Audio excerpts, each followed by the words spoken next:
Bienvenue dans nos previews saison 2024-2025. Vous voulez tout savoir sur l'année à venir? Construire votre nouvelle équipe sur NCAA 25, TTP est là pour vous.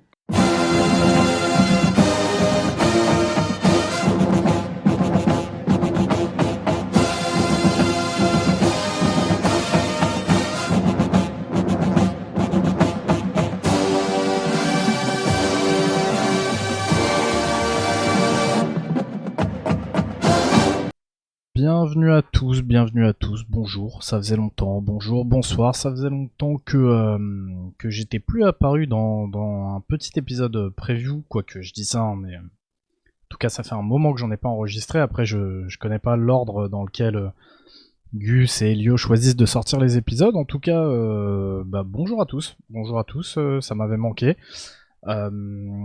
Petit épisode un petit peu spécial aujourd'hui, étant donné que malheureusement je serai tout seul pour l'enregistrer, Elio n'étant pas disponible, Elio ayant commencé un nouveau travail qui lui prend quand même pas mal de temps, vacances oblige pour d'autres membres de TTP, c'est un petit peu compliqué, donc voilà, épisode tout seul aujourd'hui. Je vous en enregistre un autre dans la foulée, donc malheureusement je serai seul également. En tout cas aujourd'hui on part du côté de l'Arkansas, on part du côté des Razorbacks en sec, dans ma bien aimée sec, et on va essayer de voir qu'est-ce qui se profile pour les Razorbacks cette saison. Donc comme dans les autres épisodes, hein, on commence déjà avec une petite review de ce qui s'est passé cette année pour Arkansas. Et le moins que l'on puisse dire, c'est que ça a été une sale saison. Ça a été une sale saison pour les Razorbacks, qui terminent quand même sur un triste bilan de 4 victoires pour 8 défaites. Ce qui fait d'ailleurs le plus mal, hein, pour les hommes de Sam Pittman, désolé.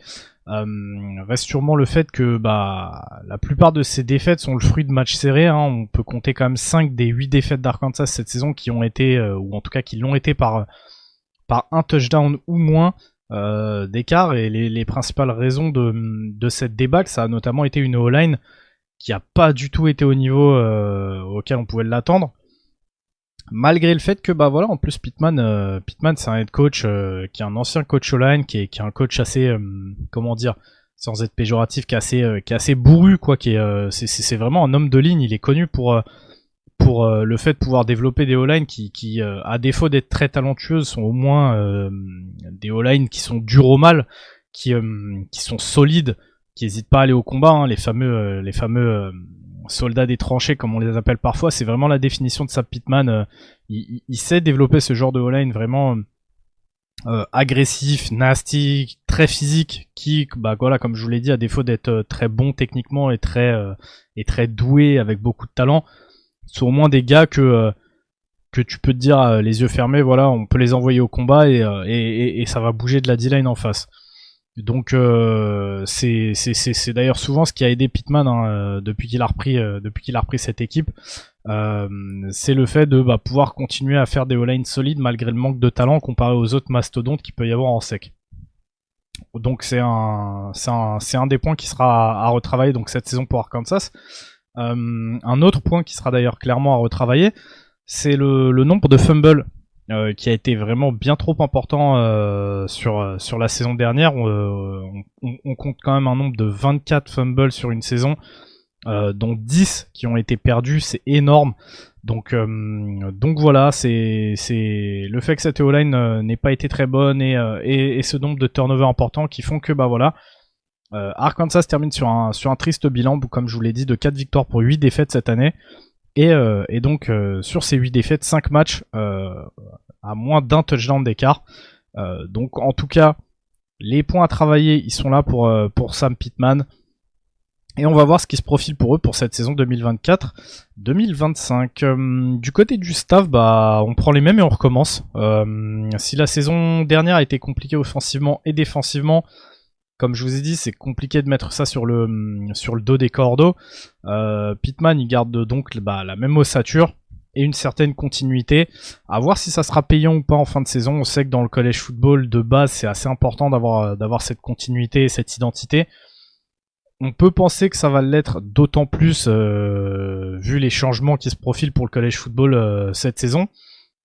Donc en tout cas côté staff on n'a pas grand chose à dire, on passe vite dessus parce que c'est tout simplement la même équipe. Côté transfert portal, y a des pertes qui font mal pour Coach Pittman. Déjà le quarterback KJ Jefferson qui s'envole vers UCF, donc Central Florida, fatigué de se faire éclater par les défenses adverses. Qu'on aime ou non le joueur, force est de constater que depuis 2 ans, il portait un petit peu cette offense sur ses épaules sur les 2 dernières saisons. Arkansas perd donc un joueur qui est quand même très expérimenté, qui est assez dur au mal. Encore une fois, on aime ou on n'aime pas KJ Jefferson, mais s'il y a bien un truc qu'on pourra pas lui reprocher, c'est que il fitait quand même pas trop mal avec son coach Sam Pittman, dans le sens où il hésitait pas à aller au charbon. On perd également un QB qui a quand même un bon bras. C'était pas un des pires bras du college football, KJ Jefferson, loin de là. Il était d'ailleurs parfois capable de faire avancer les chaînes également avec ses jambes quand les jeux explosaient, malgré un très très gros gabarit. Et moi je l'ai jamais vraiment considéré comme un quarterback double menace, notamment parce que je le trouve quand même assez lent. Alors il est dur à emmener au sol, mais je le trouve quand même assez lent. Mais le fait est que il était quand même parfois capable de faire avancer les chaînes avec ses jambes. Donc on perd KJ Jefferson. Et puisqu'on parle de jambes, la transition elle est toute faite parce que autre perte d'importance pour les Razorbacks, c'est celle du running back Raheem Sanders, qui était un petit running back, c'était un petit peu le fils prodigue. Raheem Sanders, lui aussi avait une grosse importance dans les performances de l'offense d'Arkansas. Donc Raheem Sanders part lui du côté des Gamecocks de South Carolina après avoir fait quasiment une saison blanche l'année dernière à cause de blessures. On a une autre grosse perte, c'est celle du linebacker Chris Paul qui s'envole lui du côté d'Ole Miss. Il rejoint l'équipe des Avengers de Lane Kiffin. La défense d'Arkansas, elle a parfois eu beaucoup de mal la saison passée, donc cette saison-là pour se montrer sous son meilleur jour. Et parmi les joueurs qui brillaient en défense, justement, le linebacker Chris Paul, il était quand même très haut sur cette liste. On peut penser du coup que sans lui, cette défense s'en retrouve que plus affaiblie. Mais si Arkansas a effectivement perdu beaucoup sur le transfert portal, elle a également réussi à se renforcer. Désolé. Et parmi les noms intéressants, on peut voir le running back Ja'Quinden Jackson, l'ancien joueur de Texas qui a finalement jamais réussi à se faire sa place dans la rotation de Utah l'an dernier. Donc vous avez bien entendu, c'est un ancien joueur de Texas, donc des Longhorns, qui était parti à Utah et qui n'a jamais réussi à se faire sa place dans la rotation, malgré pourtant de vraies qualités et un gabarit qui semble taillé pour la SEC. Autre profil sympathique qui m'intéresse quand même un petit peu et dont je suis impatient de voir un petit peu ce que ça va donner à Arkansas, c'est le quarterback de Boise State, Taylon Green, qui est beaucoup plus évasif dans sa façon de courir que pouvait l'être ce buffle de KJ Jefferson. Par contre, il semble avoir un potentiel plus intéressant que KJ en tant que passeur. Mais voilà, ça reste du potentiel, comme je vous dis, c'est son potentiel qui semble plus intéressant, donc encore faut-il le développer et ensuite lui donner un petit peu de temps, ce que n'avait pas forcément KJ Jefferson derrière la O-line la saison passée. Donc on va voir comment ça se goupille. Et pour lui donner du temps, d'ailleurs, coach Pittman est parti faire ses courses là encore une fois sur le transfert portal. Et il ramène dans son caddie l'offensive tackle Fernando Carmona de San Jose State, le centre Addison Nichols de Tennessee, et enfin Keishon Blackstock de Michigan State, qui lui peut évoluer sur plusieurs postes et donc sera, je pense, utilisé pour combler les trous. Ce qu'on peut dire du coup au niveau des forces et des faiblesses d'Arkansas pour la saison qui se profile, déjà ça va être compliqué de dégager des escouades claires dans les forces et faiblesses, tant Arkansas ça fait du bon et du moins bon un petit peu partout. Si je devais me risquer un prono là aujourd'hui, je dirais sûrement que la force de l'équipe, ça pourrait bien être l'offense, en particulier si Pittman il retrouve son mojo et qu'il réussit à mettre sur pied une O-line solide, à défaut d'être extrêmement talentueuse, mais mais qui retrouve un petit peu son identité, hein, c'est-à-dire une O-line solide, physique, agressive, derrière laquelle le coordinateur Bobby Petrino réussira à mettre en valeur le transfert, donc l'ex-quarterback de Boise State, Taylen Green. Par contre, difficile de pas voir la défense comme une faiblesse avant le départ de la saison. Tes deux meilleurs plaqueurs de l'équipe l'an passé, ils sont partis, à savoir le linebacker Chris Paul, comme je vous dis, qui est parti à Ole Miss, et le linebacker James Thomas, qui est lui parti du côté des Badgers du Wisconsin. Si Pittman il a réussi à choper un renfort du côté de Georgia, en la personne de Xavier Sorey, rien ne dit qu'il réussira à s'acclimater ou encore qu'il suffira à faire oublier la paire de linebackers qui l'a précédé, hein, parce que c'est bien beau d'avoir un joueur, mais est-ce que ce joueur-là sera capable de combler statistiquement ce que tes deux linebackers t'apportaient avant? Je suis pas sûr du tout. Côté D-line, si les Razorbacks ils ont une superstar en devenir avec le defensive end Landon Jackson, là encore il faudra lui apporter une aide, hein, aide qu'il a pas forcément eu l'an dernier. Et enfin chez les DB, si la roue me semble plutôt deep, aussi bien en qualité qu'en quantité, pour le moment on a quand même du mal à en dégager des titulaires, si c'est le safety Jaden Johnson, qui était le troisième meilleur plaqueur de l'équipe l'an dernier. Ça fait quand même pas mal d'interrogations et du coup c'est compliqué pour moi de vous dire aujourd'hui que la défense d'Arkansas pourrait être vue comme une des forces. Bien au contraire, je la place même potentiellement dans les faiblesses de l'équipe, surtout dans une conférence comme la SEC. Du côté de mes pronos pour cette saison, on va déjà passer en revue un petit peu le calendrier.